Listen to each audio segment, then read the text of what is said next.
All right, so in recent months in Pauper, we've seen a bit of a resurgence in ramp and land destruction decks. So the latest versions that seem to be doing pretty well are Temur, so red, green, and blue. And they use massive threats with Cascade to win the game, while prior to that, destroying their opponent's lands, removing their threats, and ramping. So let's take a look at this list, which 5-0'd a Pauper League this week.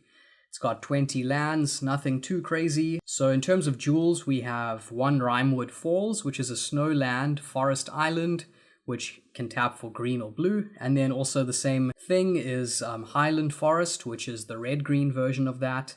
So the reason we want to play these jewels is because they have the forest subtype.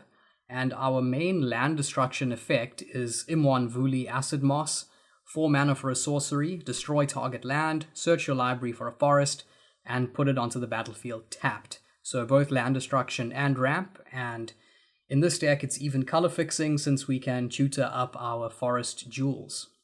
Okay, for more ramp and color fixing, we have Utopia Sprawl, 1 green for an aura, enchant forest. As it enters the battlefield, choose a color. Whenever Enchanted Forest is tapped for mana, its controller adds an additional 1 mana of the chosen color. Okay, our main removal effect is, of course, Lightning Bolt. Also, we play 2 copies of Fire and Ice, which is very, very solid. It's the split card. So the Fire side is 2 mana for an instant, deals 2 damage divided as you choose among 1 or 2 targets.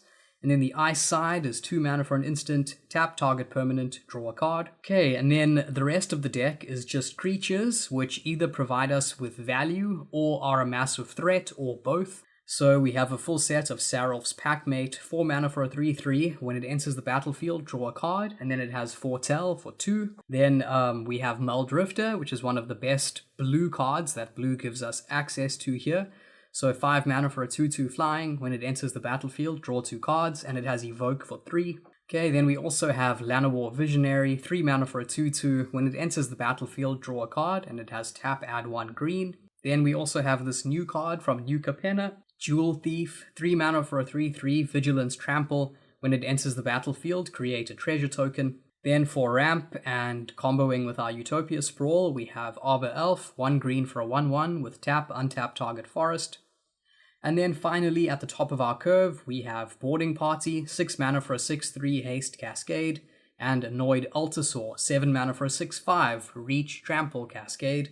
So this is basically a Temur version of the Jund Cascade type archetype. The only difference is here we're not using the artifact jewel lands and the spells Geomancer's Gambit and Cleansing Wildfire. Okay, I'll quickly run down the sideboard. So we're playing a full set of Declaimer, which is pretty cool, especially against the indestructible artifact lands or any indestructible artifact.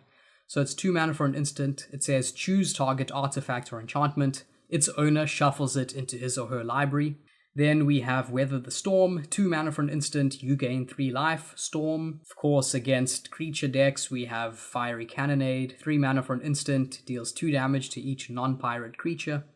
And then for Graveyard Hate, we have Relic of Progenitus, 1 mana for an artifact, tap, target player exiles a card from their graveyard, and pay 1, exile Relic of Progenitus, exile all graveyards, draw a card. So there you have it. It looks like a pretty competitive and powerful new evolution of this list. I highly recommend that you take it for a spin. I've played versions of it myself and just found it to be a very fun playstyle. As always, thanks for watching, and I will see you next time.